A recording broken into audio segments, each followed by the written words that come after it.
We often say that when times are good, it's a great time to be inside the Padres Hot Tub Discord. But sometimes when times are bad, it's an even better time to be inside the Padres Hot Tub Discord, where you're probably going to find a little bit more reasoned and reasonable commentary and a little bit less send Xander Bogaerts to AAA or, put Manny Machado on another team's roster or the other kind of junk you see in social media. It's a community that's got a lot of different things going on. You could organize a golf game. You could sell your tickets on our Discord platform. You can talk about movies and TV or share your Wordle score or continue on with all sorts of other stuff. We've got a banter channel. We've got a channel for soccer. Pretty much any interest, guys, is covered in the Padres Hot Tub Discord. You can be a part of a Tops Now purchase that gets a Fernando Tatis Jr. 1-of-1 card, guys. I put it on our YouTube today. We had a really fun card come our way, 1-of-1. I'm not going to take it out and show it because I don't want any dings, dents. It's going to be random off amongst the people who bought the Tops Now card of Fernando Tatis Jr. Securing that historic comeback from early in the season. Tops Now commemorates kind of little events like that during the year. They'll put one out when there's a no-hitter, and I kind of sadistically or masochistically, I should say, got one of the Logan Gilbert no-hitters in his debut, just to tell the story of being a Padres fan. And we got the 1-of-1. 1,700 were printed. We got the one that's stamped King card of the run. Wow. And it's going to go to a lucky patron. That's amazing. Awesome. We just had a sweet night. We're going to have a group night at Lake Elsinore coming up, and events pop up all the time. So check it out. And there's plenty of other good reasons to support Padres Hot Tub on Patreon as well, like supporting the show and getting commercial-free shows, avoiding pitches like this. Getting our bonus episodes, things like banter, everything else. But just check it out and decide for yourself. Patreon.com/Padres Hot Tub.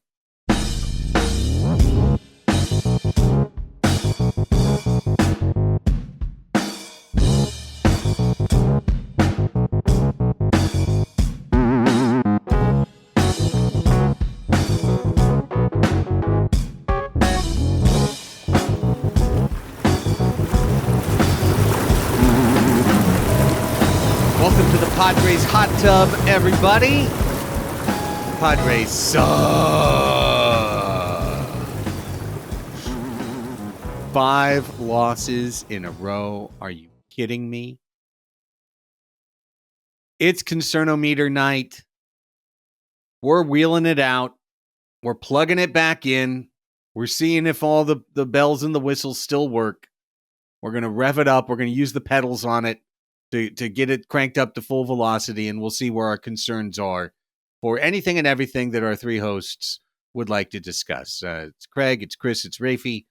We are here with you once again, recording one day later than normal, which means we get to talk about one more loss than we would have. And so I guess, guys, we could start briefly before we talk about the Phillies coming in here and punking us. We could talk about Cincinnati coming in and punking us. Putting 4 runs on the board right away, giving up a leadoff homer to Jurickson Profar, and then collecting 26 outs before the Padres got their second hit of the game. Super, super fun, as the Padres have now played 18 games at home and won 6 this season.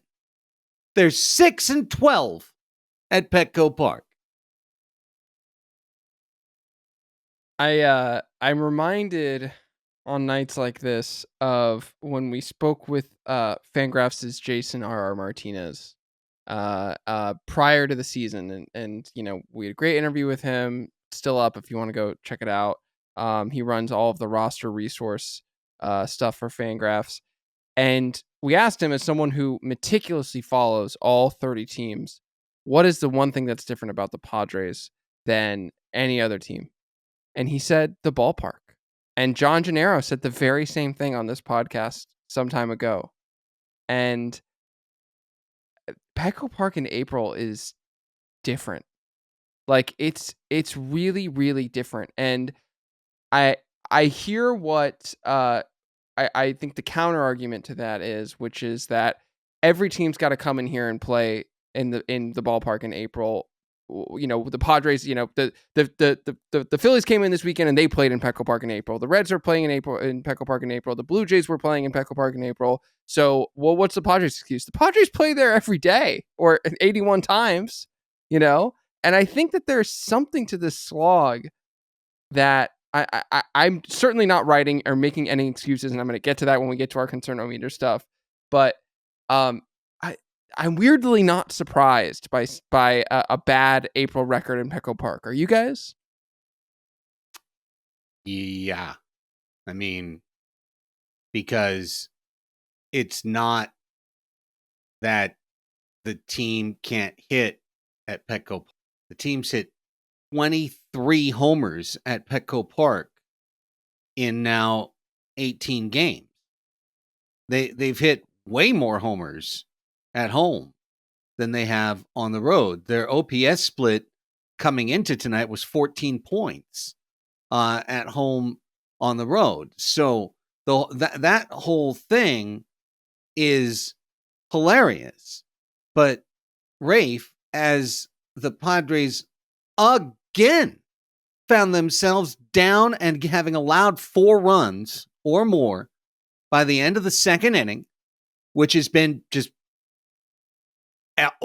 almost every single game of this homestand. Almost every single game of this homestand. I have to tell you, this will not have been updated for today, but at home this year, the Padres have now allowed 26 home runs, the highest total in big league baseball, and they are giving up an opponent's OPS of 779, which is significantly higher than almost everyone on our team's offense except for Jurickson Profar.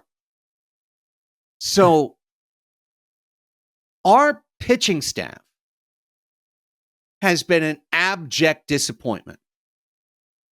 It's been below where I could imagine it being. And frankly, it's not a bunch of gritty gamers. It's a bunch of Charmin soft guys who are giving up the lead on the jump, on a homer in the first inning. This team has allowed a first or second inning home run in all 4 games of the homestand. It's crazy. Teams are coming into Petco Park, and they're not beating the Padres. They're punking them. They're punching them. They're shaking them. They're stealing their lunch money, pushing them in a locker room and closing it. Like, it's been brutal. And the little bit of fight back has been what? On Sunday, we got close a little bit once. Like, they've led for a half inning in 4 games. In 4 games, they've led for a half inning. And guys, when they blew a 9-4 lead in the 8th inning at Colorado to turn a series win into a split, I was told explicitly by our manager that we had a bunch of winning gamers. And they have since played 4 of the worst games I could possibly imagine them playing, stretching their losing streak to 5 in a row. So, before we get the concernometer out, what the fuck? I do not know about their texture or tensile strength as a whole, but I do know that the starting rotation is dead last in the major leagues in Fangraphs wins above replacement, negative 1.6, which puts them behind the Oakland Athletics, the Colorado Rockies, and 27 other baseball teams. I guess since you brought up the gritty gamers comment, He might have meant Fortnite. You guys don't push him on it. He's gonna get Blake mad. Snell's not on the team anymore. Right. It's not about Yeah. Fortnite. He's not the only gamer. He's just a loud one. So what happened was this week that the Padres failed their manager.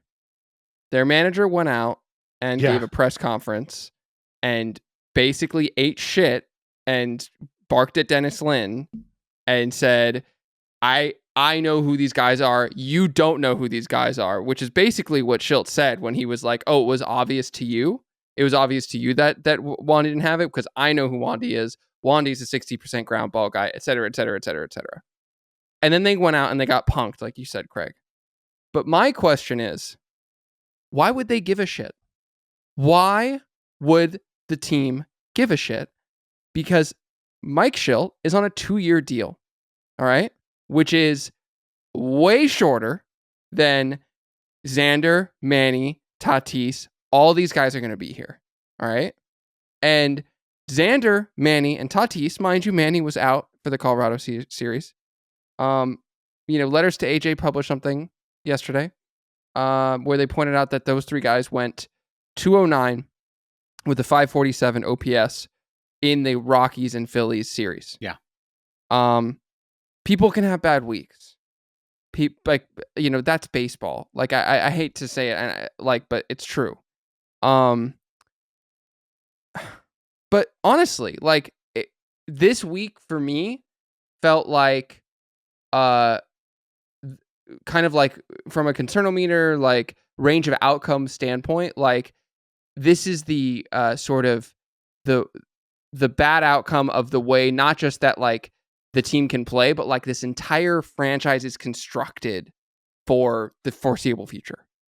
That's taken a big lesson from a losing streak in late April. They've lost 5 games now, and that's not good. But they were always going to have losing streaks. I could probably say they were always going to lose 5 games. They've been ugly losses, yes. But this week doesn't make what Manny's going to do the next couple years. But Xander can't hit at 562. Like my concernometer on that big of a scale. I'm not even going to plug mine in on a franchise scale tonight, guys. Well, let's find out. Is anything's available for nomination? Begin the concernometer. I'm going to start, and I'm going to nominate Joe Musgrove. Joe Musgrove. Good place to start. Leads Major League Baseball in highest ERA for a qualified starter. Whose savant sliders are a sickening mix of blue. I usually like blue as a color, but not there. Who's really getting murdered on his fastball. And that leads him with a collection of not very good breaking pitches to try and trick and fool hitters who can eliminate a couple of those pitches right off the top because he's throwing it out of the zone a ton. Yeah, they're not competitive pitches. Yeah. Concernometer, Joe Musgrove. Well, with his him talking in the press this week about how his struggles can be attributed to his trying to find a new slider, new sweeper. I'm gonna go, and this is completely contrary to what I've said about Joe Musgrove this year. But seeing as he has been very, very bad on the hill the past couple times, and this latest outing was just so bad. So bad. So many curveballs that were never going to be strikes. The hitter knew they were going to never get strikes. They knew they were coming. Just the king of getting ahead of a batter while they waited to see what you got and then just giving at bats away and racking up pitches. I'm putting it at a 7. Joe is really big on the science. He's a MLB vet who has bought into the biomechanics. He's bought into the pitch design with both feet. Not every vet does that. I think that's admirable to try to work with the more advanced and analytical aspects of the game. But it's done messed him up if what he says in the newspaper is true and that he was trying to change his slider to generate more swing and miss, make him more sweeper-like. And that in doing so, he has affected his other off-speed pitches, which used to be what his strength of his game was. And to go ahead and pair that little fun bit of news with the numbers on his fastball velocity being down, none of it looks good for him. I think he could turn it around, but if Joe Musgrove is pitching to a 5.5, 6 ERA this year, the Padres aren't going to go very far. 7 for Chris. Raphie?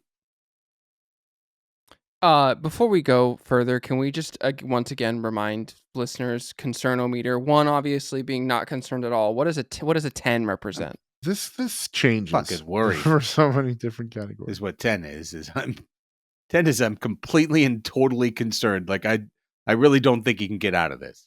Like 10 is it's Jover is what 10 is. I'm not at its Jover. 10 is like he's like Wade Miley and considering retirement at the end of the year. Is that what 10 is? Pretty much. Yeah, and to that end, I think I'm honestly lower on the concern. Yeah, then I have to go lower than 7 if Wade Miley's it. Yeah. Okay, so what's your new number then? 5. Yeah, I was gonna say about 5. In terms of, I'll maybe I'll creep up a little. I'll go 5.5 just so we're not just. I'm more concerned than I am not. But he is. The thing is, if you go to his StatCast page, the numbers are not just bad; they're atrocious, and to the point where he's not the same pitcher.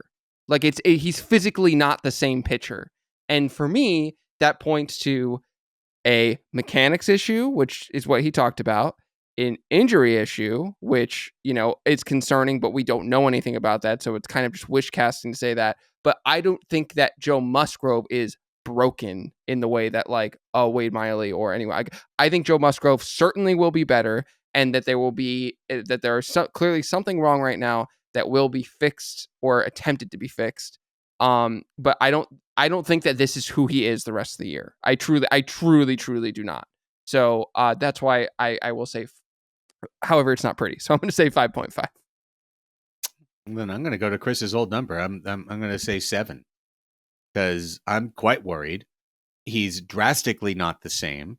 There's not a single thing you can point to right now and go, oh, well, no, he's doing that really well. So, or well, he's been really unlucky about this, or he's got expected, baked in positive regression on that. The fastball he's throwing his XWOB is higher than the average. Yeah. So he's actually supposed to be getting hit harder than he's been. He's lucky to be where he is, and where he is worst in the league.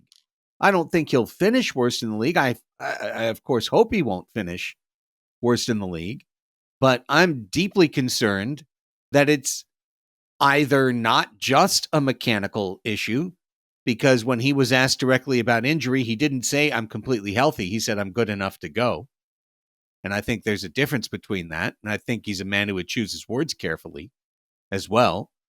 See, I do not. I don't think Joe Musgrove chooses words carefully at all. I think when it comes to injuries and $20 million assets, they choose their words very carefully. And he does not want to give the impression of being injured, but he also might be honest enough to not say, I'm totally healthy. If he's not. That's the thing. I think he was honest.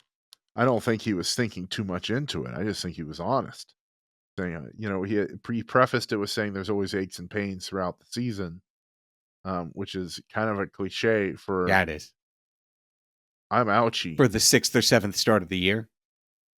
Yeah. So you're talking about a guy who's all good. Now, I'm not going full conspiracy here. What I'm saying is it's one of two things. He's either playing through something that he's not talking about, or he's terrible right now. And the whole idea that he has spent the winter working on a new thing that made all of his other pitches awful. Well, then what do we need to do? Do we need to do an Alek Manoah? Do we need to send you to single A and work on like getting back to the thing that you need to do and then calling you back up? Because right now it worked out so great for Alek Manoah. But right now he is basically a guaranteed fall behind. His best starts have been 3 runs allowed. That's his very, very best starts. He had one outing, 6 innings, 1 run against the Cardinals. One. Every other outing has been either fighting through traffic on a super wobbly bridge to get to 6 or 7 innings, or it's been getting lit up. So, I'm worried. I'm worried because I don't think the Padres have as long of a leash as we are imagining them to have. And his performance now and in the immediate future is of deep concern to me. Yeah. I mean, it's Randy Vasquez is the next man up, even if he goes down. If he is hurt, that's the road that takes you to the Randy Vasquez, or maybe a little bit later, one of the younger guys. And then if he's not hurt and he's just bad, then they're not. He doesn't go out of the rotation.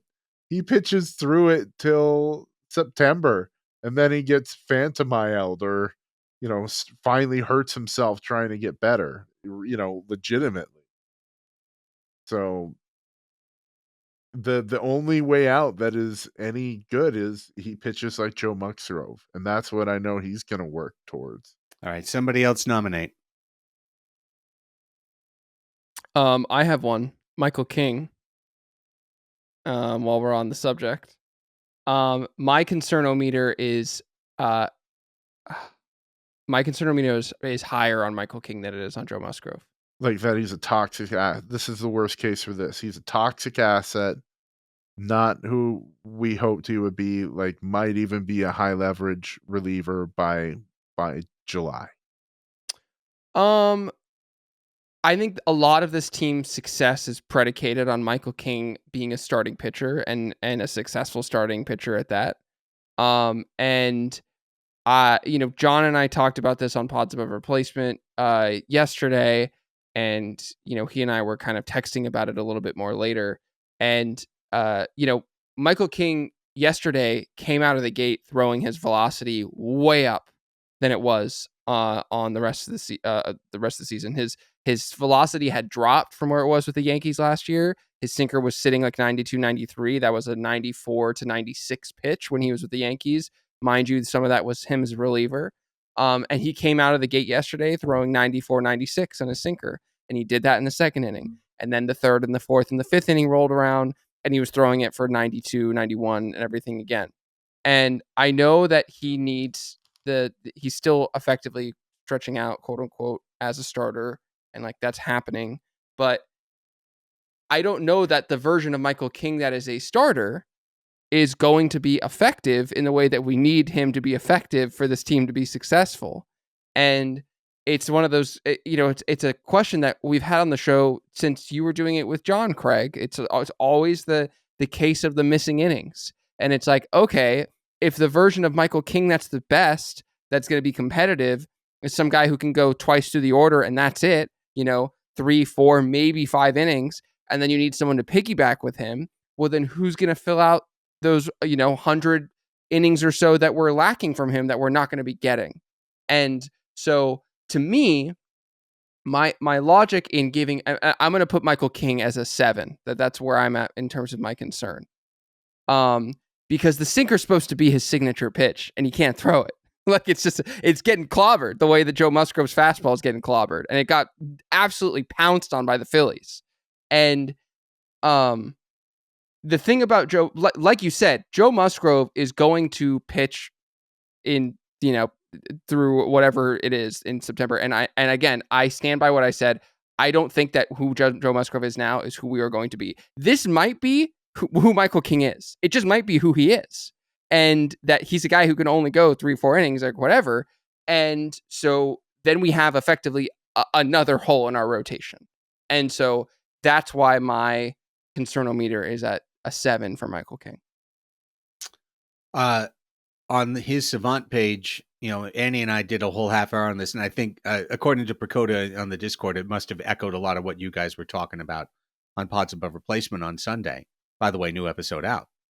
5 pitches that have defined the season to date. But whether you categorize it as his sinker or his fastball run value on Baseball Savant is literally first percentile. It's the worst. The worst. So, like, for both of these pitchers, if you don't have your fastball, how are you supposed to succeed? Because everything else you do is predicated off your fastball. And both of these guys like to throw 4 or 5 pitches. Both of these guys are about, 22% of this and 18% of that and 23% of that. And if the hitters can just scratch off the off-speed ones and wait for the straight one to pummel, then what are you supposed to do? Between the two of them, King and Musgrove have allowed 19 homers in, I believe, 80 innings. That's insane. It's crazy. Mark McGwire and Sammy Sosa couldn't do that if you gave them a head start. Like, that's insane. And that's what they've done. So, my concernometer on Michael King is I don't see the immediate injury concern that I have the way I have it with Joe, where I'm watching him and the fastball is so low. But what you just said about one time through this and then the next time through it drops, that's sometimes a sign of a guy too. I mean, both these guys rely so much on spin, and use sweepers, which is one of those pitches that Dr. Meister is like, well, that's going to make your elbow explode. So I can't go 7 because he's actually had 2 good starts this year compared to Joe, who's had 1. But I'm going to say 5.5. I'm going to go 6, and that's on his availability as a positive asset to the Padres while he is under contract with him. He's a big part of the Juan Soto trade, guys. Huge. He's the guy that was the asset coming back. The one that's going to give you value in 2024 and 2025. That's why I'm worried about it. There's a lot invested in the guy. There's a lot invested in him being in the rotation. Now, to kind of silver lining it, like where it could go from here that makes him that guy, I don't see the control of the fastball like you talk about, Craig. When this guy was working last year, he had fantastic control of the fastball, wasn't walking people, was in the 60-something percentile of walk rate. He had solid control. He wasn't a wild guy. When Joe Musgrove is locating his fastball, it sets up all those off-speed pitches, and that's why they work so well. Michael King, it sets up his changeup. And if they do not have it working, I'm putting King a little bit higher than Joe because I think Joe's going to figure out things as time goes by, and he's here longer. So I think it's more likely. Michael King's in his first year with a new pitching coach, new organization, new everything. The Yankees are one of the best in Major League Baseball. That's right. At getting the most out of pitchers. It's not blasphemy to say that the Padres are a little bit of a downgrade in that. Ruben Niebla is great. We know he's great. We know he's all invested in the new style pitching. We know he's able to distill it into something the guys can understand. He always only had so many weeks with Michael King, and trying to do it all on the fly makes the time shorter for him to be a successfully contributing Padre. He just doesn't have a lot of time, and to have that control be so bad right now, it's going to make him struggle until he gets it fixed. So it wouldn't be surprised me if he was a little wild all year. because once the train's rolling, it's hard to make repairs on the wheels. So I'm at a 6. The rotation as a whole is very concerning once Yu Darvish is out, and also not contributing the way we want him to. Dylan Cease can only do so much. Matt Waldron can overperform for so long. I'm very concerned about the starting pitching, and if you're not, with them being the worst in the league, according to Fangraphs, I think you're looking at the wrong part of the team. Now, my concern amino question for you guys, because I am hearing this. I'm hearing this out there. How concerned are you that this club is going to be exactly where they are today? What is it? Is it now 4 games under 500 or 5? 4. 4. There are 4 games under 500 at the trade deadline, and our guy is fighting for his job with just a wallet stuffed full of prospects that are tantalizing, with a few who have contributed at the big league level.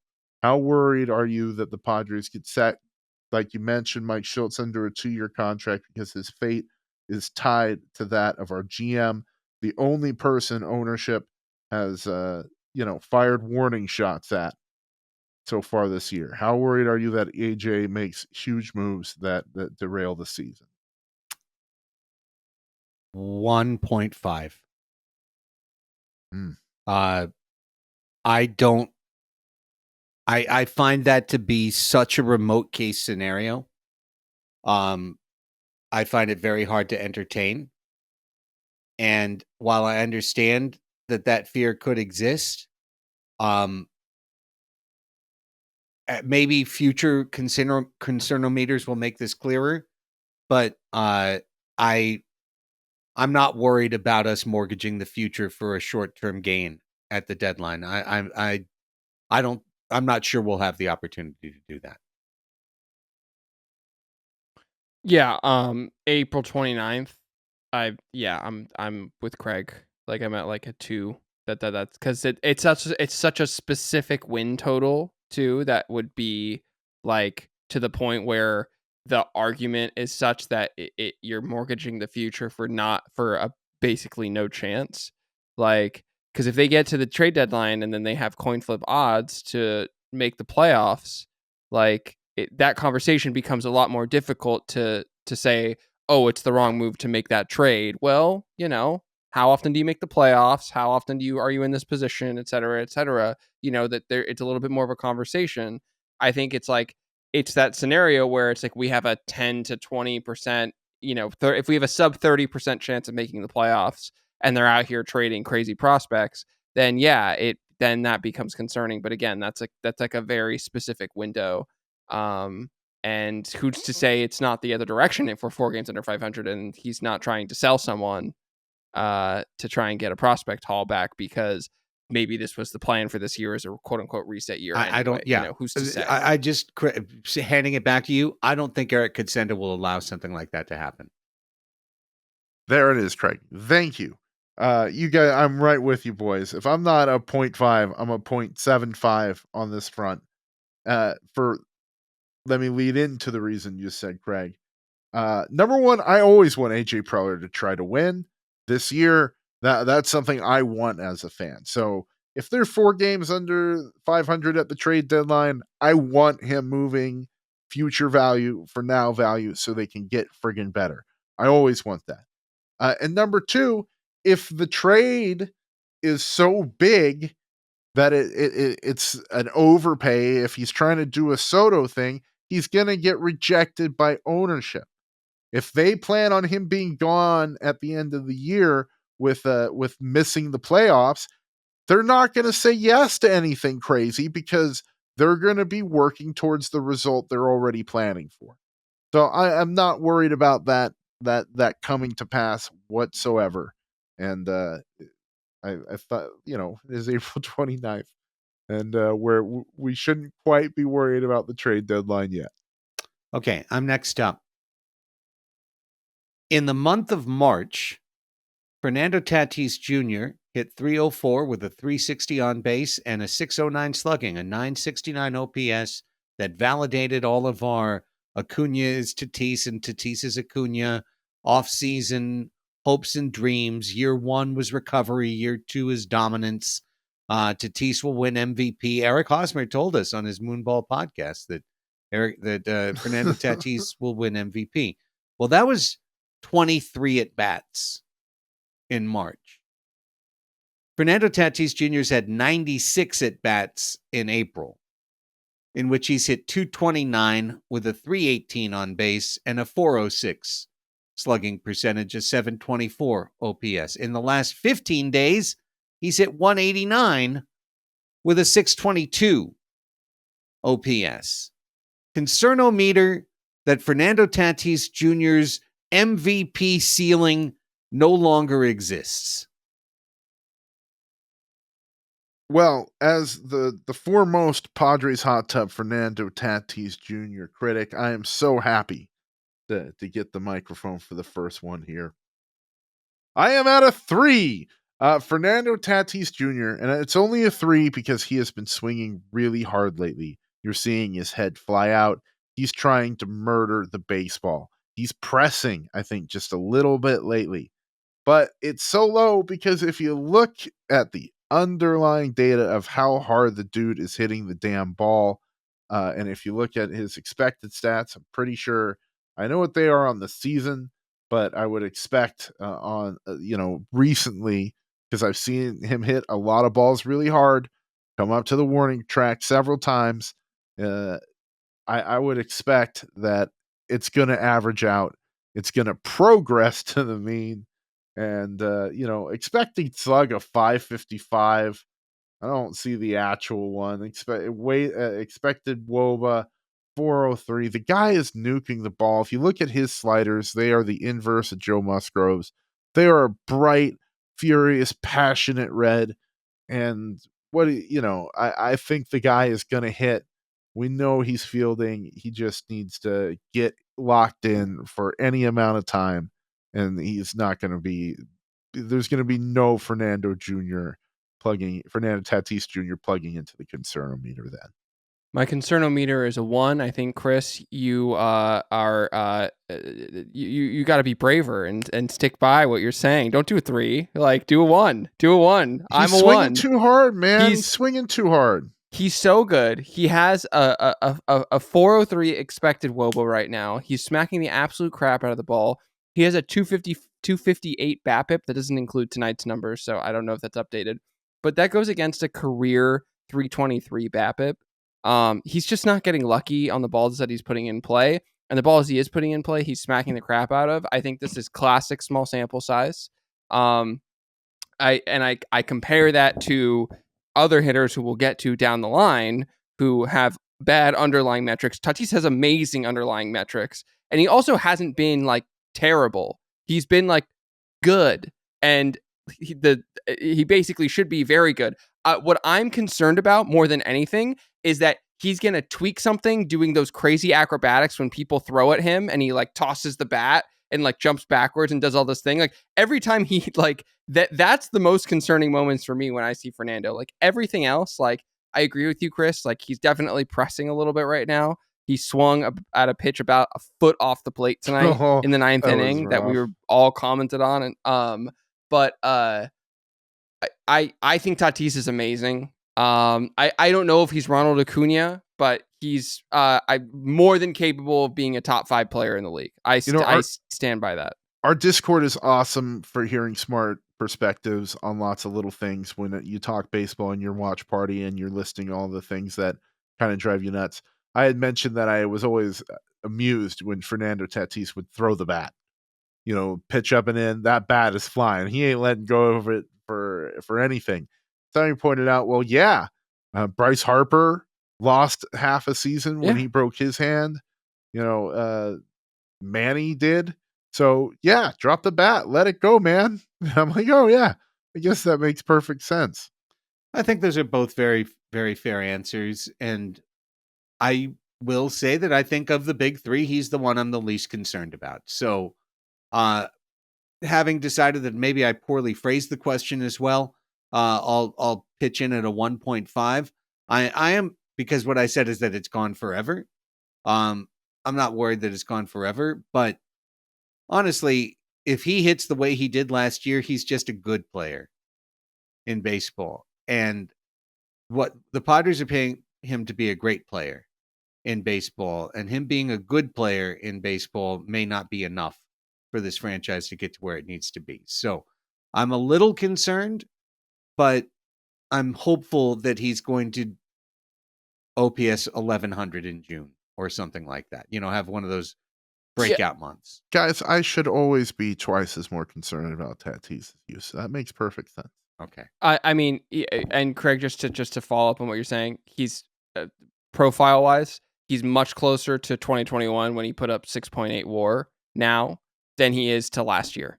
He had a 407 expected WOBA in 2021 when he was near MVP. He's at a 403 now. Yeah. Like, it just give him another month. I'm not worried. Okay, well, you're back up then. Okay. Let's talk about Xander Bogaerts. Who wants to go first? Xander Bogaerts has a wonderful smile. That's it? No number? I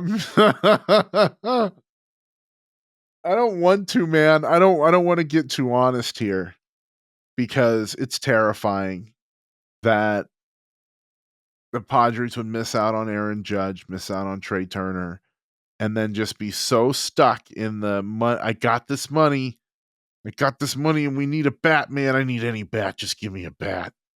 That they would dedicate a massive contract to another shortstop and then have that go sideways on him. Another 30-year-old shortstop and then have it go sideways on him. The ramifications are just too impactful and too terrifying. No, I don't want to give a number. I'm gonna give 5.6, which is the first two numbers in his OPS right now. Yeah, I'm worried, man. Here's what I'm not worried about. Xander Bogaerts relentlessly works at his craft. He is somebody who is not going to Hosmer it. He is not saying that he doesn't need to change his swing and that he's gotten here by doing it this way and he's going to keep doing it, and that you don't understand because you didn't play the game. He is forthright about discussing his difficulties. And from what my colleague tells me, he is, he's that person. He's that person that's in the cage longer than everyone else. He's the person that's watching more film than everyone else. He's really working at his craft. He is horrible at it right now offensively. He is not getting the job done. You had me at a 5.1. He's just not getting the job done right now. And I'm sure there's going to be a period in the year where Xander Bogaerts is okay. But I found his total WAR collected last year to be something of a mirage. And more reflective of that, he played a pretty decent, solid shortstop than anything else. He offensively, he hurt the Padres way more than he helped them last year. He was a hurtful presence to the Padres offense because he was repeatedly killing rallies. Whereas the things he generated, he did in bursts in April and September, which both turned out to be utterly meaningless. I'm very thankful that Mike Shildt, who I think a lot less of now than I did 5 days ago, but I'm still hopeful I'm going to like a lot by the end of the year, finally did something that he should have done 2 to 3 weeks ago, which was move Xander Bogaerts down in the lineup. I made the point twice on the radio today, so I'll make it at least once on the podcast. Coming in and seeing the Phillies back Nick Castellanos 7th. Yes, admittedly, they've got a deeper lineup than we do right now. Sure, you want to go that way. But Nick Castellanos is a pricey veteran whose feelings would be hurt if he was not batting in the lineup spot where he's comfortable, and all the other bullshit excuses that we make for the San Diego Padres players all the time, the just milky little excuses. Oh, well, What if he's less comfortable? What if a player switches and he's unhappy? Like, Xander Bogaerts should be hitting 8th for this team right now until he does better. And then he should move right back to a good spot in the lineup. But like, what are we worried about? His next contract for the men's league team when he's 42? Like for the Aruba national team? Like, what are we worried about? He's on the Padres, and you got to be worried about maintaining the guy for a year. That said, I think they were a little late in getting to it. I don't think they should have done it within the first 5-6 series, but he showed who he was this year. It hasn't shown anything else. So I'm glad the change did. So my answer is that he will eventually get back to some version of himself this year. If the concernometer is that he won't do that, my answer is 3. I think he will get back to some version of himself this year. Concernometer that he's never going to be a $28 million player for the Padres is like 9. It's almost as high as it can be. Like I feel like this is one of those deals that just looks like an obvious mistake early in the second year. Like no one would even give him $100 million right now if you put him back on the open market. I think you get a 1-year prove-it deal from every team in baseball if you put him on the open market. And we're paying him 9 more years at this. So it's 3 that he won't get back to something close, and it's 9 that he'll ever be anything we saw in Boston. That's why I was really scared of saying a number, because it's closer to yours than I'd like to admit, Craig. The long term. Yeah, I mean, again, it's like I can't answer the question on the long term because yeah, he's not going to get back to what he was in Boston. You know how I know that? Because he's 31. And that's just what happens to human beings. Like they don't get better as they age. They're not like fine wines. Like it's just not going to happen. The good news about Xander Bogaerts is a couple things. One, he's actually playing a really good second base. I know he made like some like a not great error, like that was in that slew of errors that we were getting punished for over and over again. But like statistically, great second base. He's 93rd percentile right now defensively. That of course was something that we talked about, something I wasn't concerned about at all. So I'm glad to see that that's bearing out. Here's the other thing. Xander Bogaerts right now has an expected WOBA of 315, basically average. I think the league average right now is 316. Yeah, so he's projected to be an average hitter. That's all well and good. He's at a 260 actual WOBA right now, which means that he's poopy butthole. So that's like, and that's, what the results bear out. The good news, if you want to look at it as good news, is that last year, Xander Bogaerts was a 318 expected WOBA. And the year before, when it was his walk year in Boston, that great year that he had a 323 expected WOBA. I would go so far as to wager is that Xander's just being Xander. Like, he's just like a shy less than what he's been really for the last few years. It's just that we're just seeing the range of expected outcomes on a sample size. And number one, and number two, the Padres weren't batting him in the correct spot. And what was the slug in those years too, Raphie? I feel like his expected slug or his actual? Either. Like, let's go expected. Just actual bat speed, ball off the bat. Again, he had a higher expected slug last year than he did in his walk year in Boston. Last year, he had an expected slug of 401. His walk year in 2022 in Boston, he had an expected slug of 383, which is not good.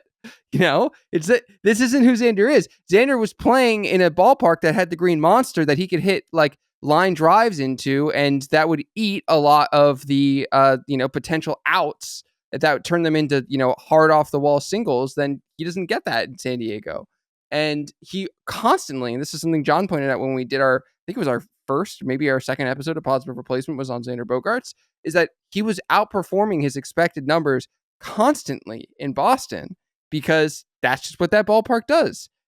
It was eating his right-handed home runs, but it was turning, potential outs into singles and doubles.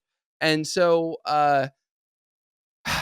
I mean, so in terms of my concernometer for Xander for this season, I'm at like I'm like you, Craig. I'm like at 3 or 4. I feel it's silly to be like, but for the contract, because like I think at the time that the contract was signed, we were kind of like, I don't know, you know, like I just like you know, I feel like that's a little bit baked in.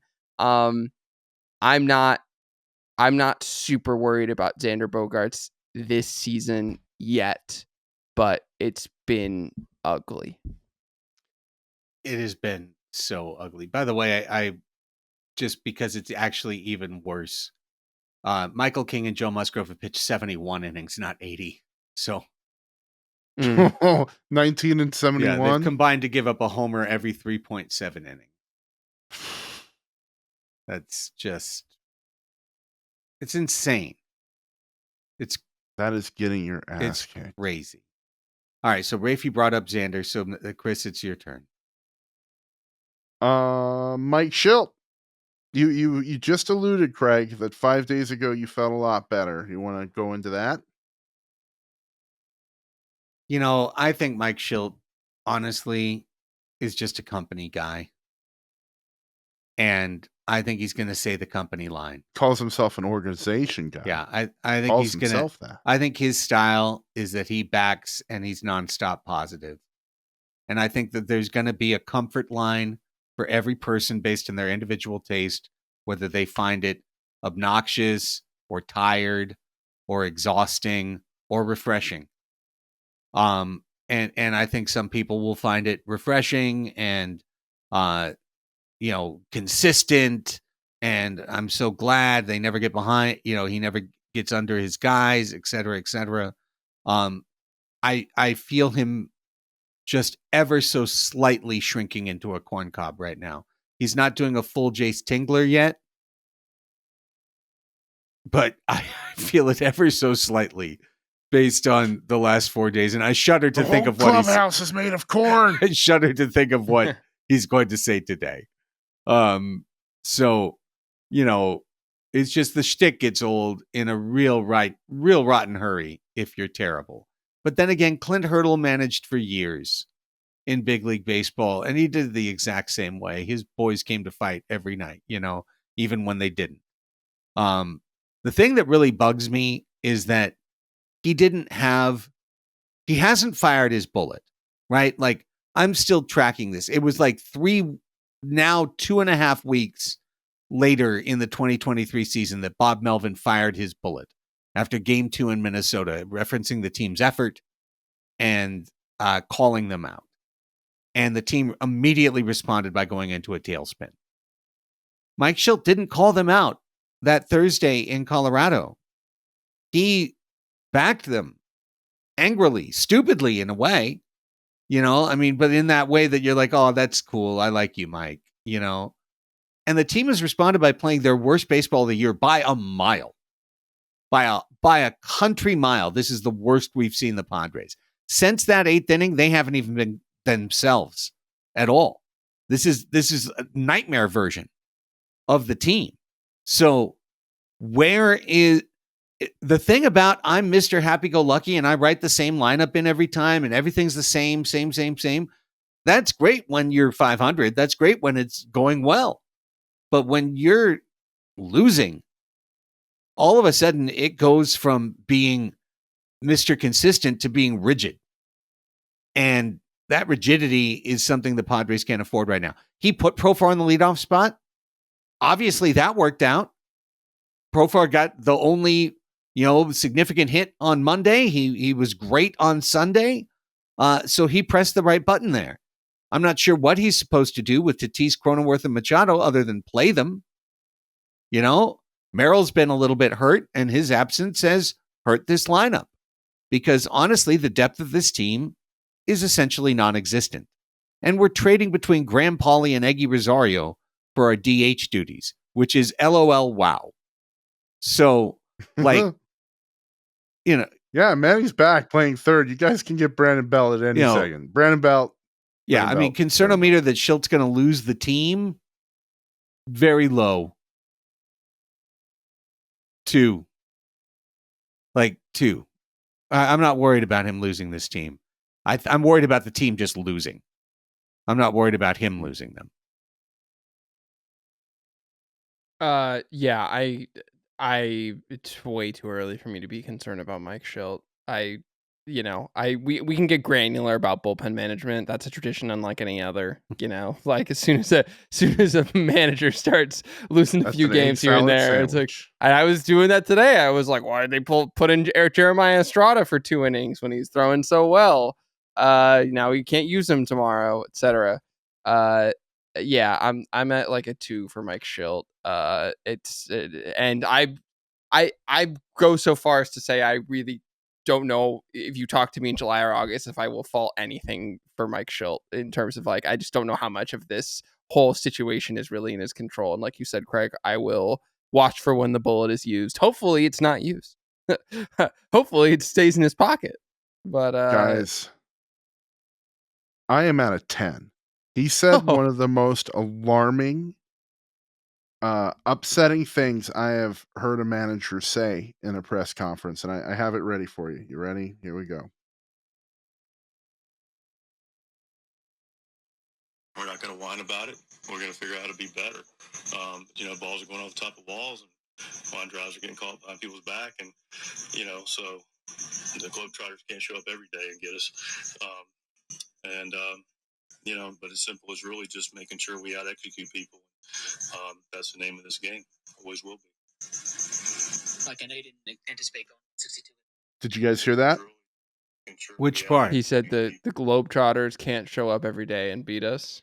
No, he said they have to start executing people. No, out-executing people. No, he just says executing people. Here, let me slow it down. Enhance. Let me get it pulled up. There we go. Just making sure we out-execute. We gotta execute people. That's not what he said, Craig. Who are they gonna execute? He's not gonna execute his players, Craig. He loves them. He's not gonna execute anybody in the organization. They're gonna come after us. Yeah, I think that's fair. They heard catch and kill, and they're like, we don't have to catch. Right, just kill. Then there's no fee. There's no tier. It's just the murder tier, the M tier. This isn't slowed down even more. I don't like talking about the M tier. Slowed it down. I slowed it even more. I don't believe in it. That's you. That's you. Mike Shildt. That wasn't him. Mike Shildt saying that. That was you saying that. That wasn't him. What are you talking about? No, that was my software enhancing what Mike Shildt said. I'm at a 10. Oh my god. I'm very concerned. That was funny. I have one more and then I'm done. But Craig, I think it's your turn. If you wish, or the Padres play 2 more against a Cincinnati Reds team that just handled them. Nick Lodolo just handled them. Nick Martinez is pitching tomorrow. Nick Martinez is not going to handle him. They are going to absolutely slug on Martinez tomorrow. I'm calling it. Shot pointed. After this series is over, and by the way, Joe Musgrove pitches Wednesday. After this series is over, the team goes to Arizona for 3 games. Factually, the place they've played the worst in franchise history, Chase Field. They go from there to Wrigley to take on the Cubs. They come home and they play the Dodgers for 3. Beat them. Concernometer that in the next 11 games, the Padres season is going to be effectively lost. Wow. 1. They beat all those clowns. Manny could bring in a really exciting new platter of samosas from an Indian joint he got. Guys get behind him. They start locking in. Manny hit one to the warning track tonight. Dead center. Really pretty swing. He's playing good third base. If the Stars get going, the offense can put up enough runs to make up for the dumpster fire that is starting pitching. I think tomorrow is a good day that starts all that. I'm not worried. I'm not going to say it's still early. It's not. What I am going to say is there's still a ton of season. And Mike Shildt has helmed some really long winning streaks before.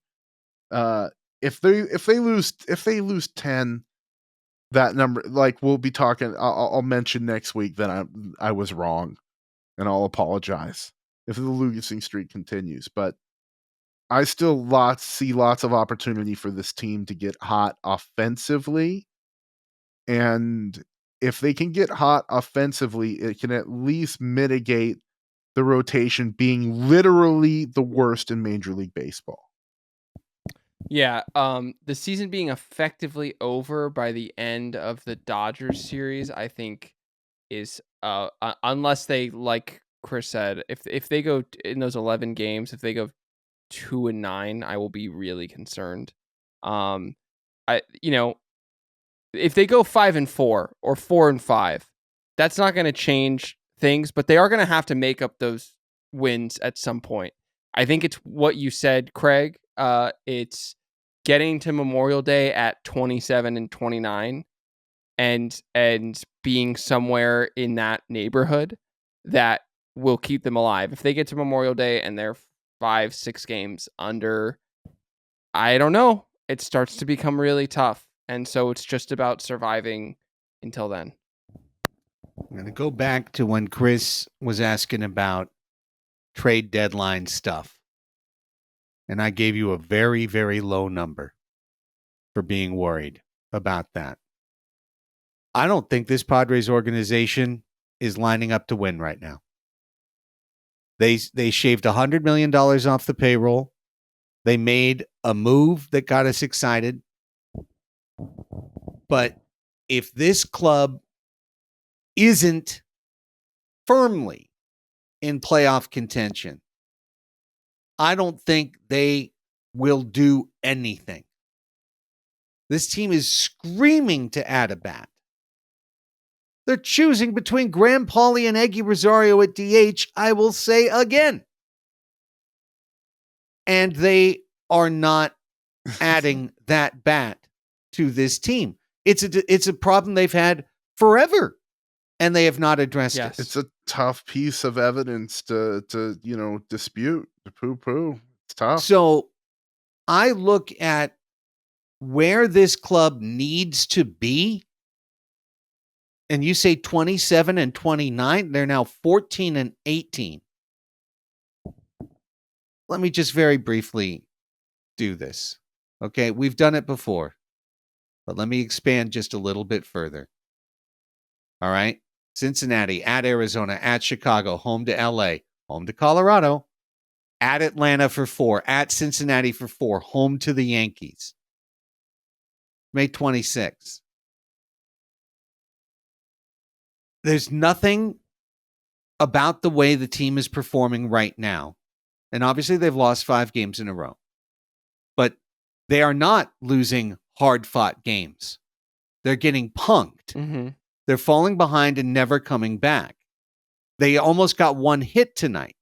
They went 26 outs between hits tonight against Cincinnati. All right? Against Nick Lodolo. Oh, tip your cap. Tip your cap. Suarez is good.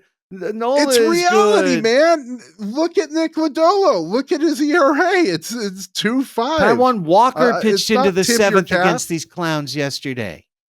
I mean, right now, I see a team in free fall. That's what I see. I see a team that's free falling. My concernometer is 9.5. I think the season is on the line right now. I think this team is going to fall to 8, 9, 10 games under 500. And at the top of the ivory tower, at the corner of Tony Gwynn Drive and Trevor Hoffman Lane, they are going to plot and plan the regime change in the front office, the end of AJ Preller, okay, switching things up, and they are not going to compete the rest of this year. Hey, I said something not too different, with at the trade deadline. If they see that out, they're not going to authorize anything big. But I also will point out that you were planning for 2-7 before the Padres ever got on a plane to Korea. So 162 games, man. I'm not saying it's early. There's a big sample size for this team showing big red warning signs of deficiencies. Starting pitching's been the worst in Major League Baseball. It's not going to be like that forever, but if it's like that for another week, that's 2-5 at the current thing. So I want to talk you off the ledge of 9.5. That seems very extreme. That seems like not a club that a week ago was coming off of some very impressive series wins. Like, those guys are still there. They still went into Dodger Stadium and smacked the Dodgers and punked them and shoved them into a locker. They did that to the Dodgers in their arena. And only after that, Dodgers got hot. Now Shohei's hitting. That's baseball. Bud Black, trademark.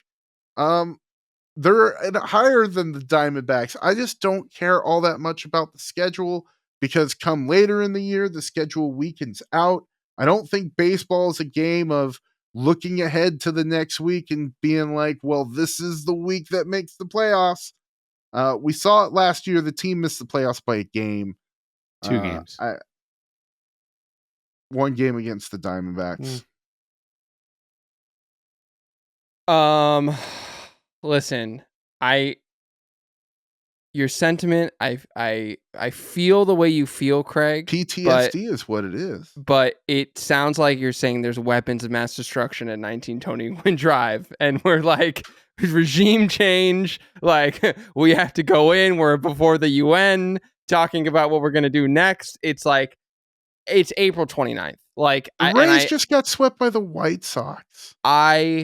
Padres are even the most sad story. This is a team in free fall. I completely agree with you. These games matter. And we knew that this was a meat grinder these first 2 months of the season where, like, I honestly don't know how this schedule happened. Like, that we got all of these games and against all of these crazy tough opponents to start the year.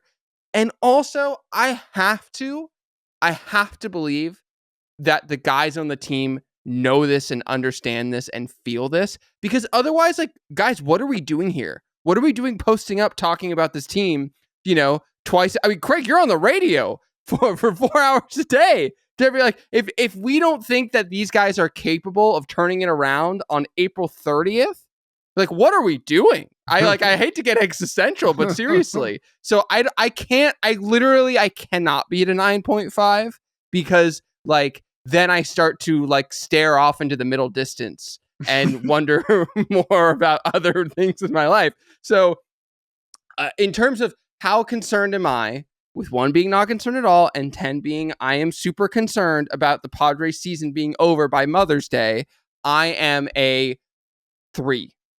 Because I think that they have about a 20%, a 15 to 20% chance of going 2-9 over those. And then I'm like, okay, shit, like that, this is really bad. And so that means I have a 80 to 85% feeling that probably won't happen. And I feel pretty good about those. And we could be at coming back after Mother's Day and being like, shit, okay, like, I don't know. This is a transition year, but I actually can't go through the next 2 weeks thinking that that's the plurality. So I can't be at a 9.5. That's just for me. At the 32 game mark last season, the Padres were 17-15. This year they're 14-18. That was May 3rd last year. By May 20th, the team had just finished losing 4 in a row to Kansas City and Boston at home. The club was 20-26. And we can now look back and say, effectively, the season was over. I mean, they played a lot of games after that, but they didn't get back to 500 until game 160 of the season. They played a whole lot of games in between, and we did a whole lot of podcasts. And in the end, they didn't have the juice. We kept hoping for a 5-game winning streak, a 10-game winning streak, and it just never came. I'm sick of waiting for miracles. This team needs to win now. This team needs to win now. They need to pull out of this now. And if they don't pull out of this now, 2 weeks from now, instead of being 6 games under, they could be 10 games under. And when this team is 10 games under, I'm sorry. I do not see the Xander era being one of like rally around the flag, add resources.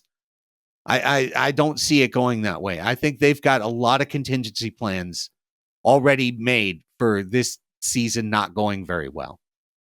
And I don't know how many they have made for the season going really well. They'll talk about those publicly, but I don't know how many they have. I'm extremely worried, guys. I mean, Gritty, there's just I don't know why. I mean, I do know why, because all the things we're counting on have been terrible. Because the starting pitching is supposed to be the backbone of this team.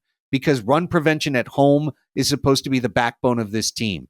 Because we have committed not just this year, but this decade and beyond to players who are not performing to the level of being superstars at the one time in their careers that we should hope that they could give us that level of performance.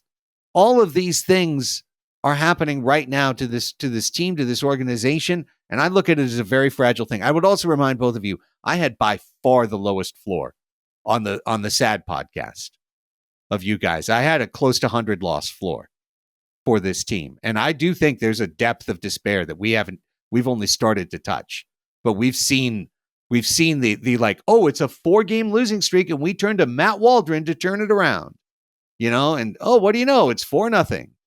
Like, it's like, it's wild how quick things can go bad in baseball and how quick you can lose it. And unless something magical is coming down the road, I don't know. I'm starting to worry about what our level is. So I'm extremely worried about the next 2 weeks. They found the magic last year, albeit way too late against the soft schedule. We've been over it. It takes just as long for a 9-game winning streak as a 9-game losing streak. Not that they're going to lose that. They're going to beat Nick Martinez tomorrow. They know him. He's a guy that's based on a lot of deception. They're going to game plan for him because they can actually prepare for Nick Martinez. They're going to win tomorrow. I guess the sentiment I want to end on is that for better or for worse, this is not last year's team. No, they've been better than we expected in how many areas? Just really, the starting pitching's horrible. Like, you don't have to go further than that. And if it keeps being horrible, they're going to struggle. But they're not going to keep pitching the way they are. It's not last year's team, and last year the team took until the last weekend of July to complete a series sweep. And I would be way, way willing to wager that they'll do it sooner this year. And I don't think that means that this team is a more talented team than last year. I'll take your bet. Okay. Yeah. No sweeps. The last weekend of July for the Padres to get a series sweep. What? Last weekend of July? What are the last week? Yeah. I think it was July 30th. $5. Yeah, I don't know. Yeah, I'll buy you a beer. Done. Whatever. You can buy me I want a beer. video apology on YouTube Shorts. Done. From one of you.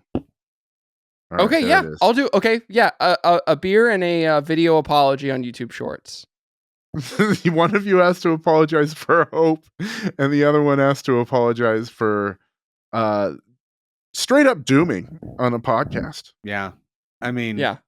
Yeah. It's baseball, Craig. You're always the one who is telling us that I feel like I'm way more doom and Chris is really high and you're normally the even one. And I feel this is weird now that to be in the other seat. It's too dumb of a sport for weird shit not to happen when there's 130 games left. Yeah, I hope so. It's just, yeah. Otherwise, what are we doing? Yeah. I hope so, man. I don't know. I don't like what I'm seeing. I don't like what I'm seeing right now. And nobody does. It's so horrible, and they're losing in such Padres way. And they're boring.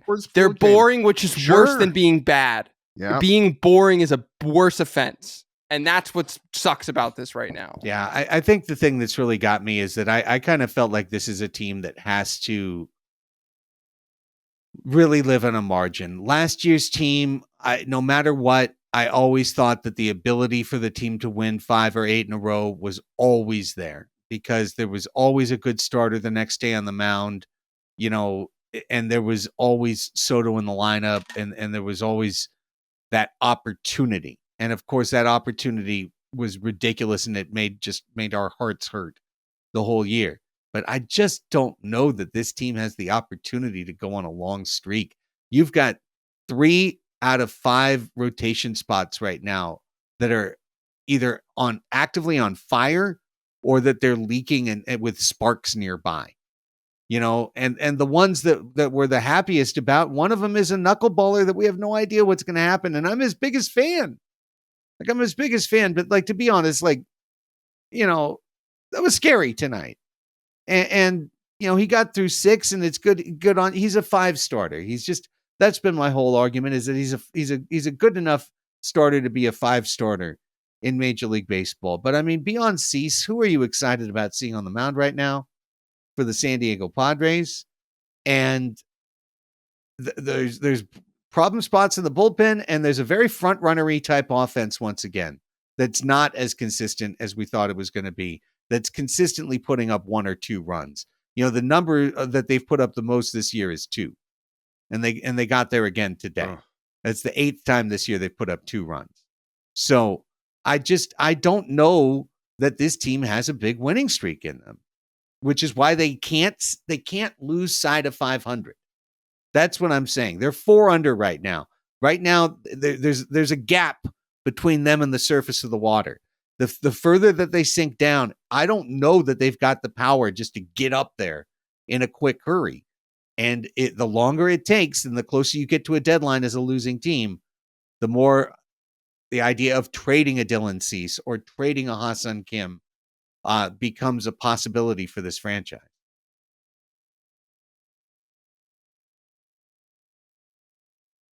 All right. So let's win some games. Get me off the friggin' ledge. Win some games. Show me the way. Baseball's stupid. Stop being so predictable then. Stop being so stupidly predictable. Every single game, you tune in. Oh, it's the top of the first. Oh, a home run. Okay, turn it off. Yeah. That's what I was saying, though, about the team being boring and that being worse than bad. And we didn't even get to go to my final concernometer thing, which is the 7, 8, 9 spot in the lineup. I'm at a 10 for that. I just when Xander and Kim walked to start the second inning and I saw Eki, Azokar and Kyle Higashioka coming up, I'm like, cool, we're not going to score any runs. Right. Great. Yeah. Yeah, you need Merrill. So. You need Merrill. You need Merrill down there. You need help. Go sign Brandon Bell. Go do something. Show me you give a damn. It's an organization. Show me you give a damn. I don't need to hear about gritty gamers winning. We're winners. We're gonna hear Mike Shildt say we're winners out here as his head's lowered into the back of the car. It just we need some wins.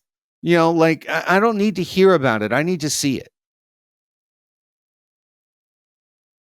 It's been, I think it's recency bias, man. They can win games. They have. They're playing really bad. They played a legendarily bad game in Colorado, a place they hate. They came back to a team that I wasn't expecting to be as good as they were. You said that they're great. You said that that they were your, World Series team. Yeah. And tonight got 26 consecutive outs. Those are all bad. Those are all just turd sandwiches that they've eaten. They're not going to want to eat it forever. They're not going to eat it forever. And I'm calling my brother-in-law and I'm betting on tomorrow night's game. All right. Well, I think I'm going to go. So, go Padres. I'm just really frustrated right now.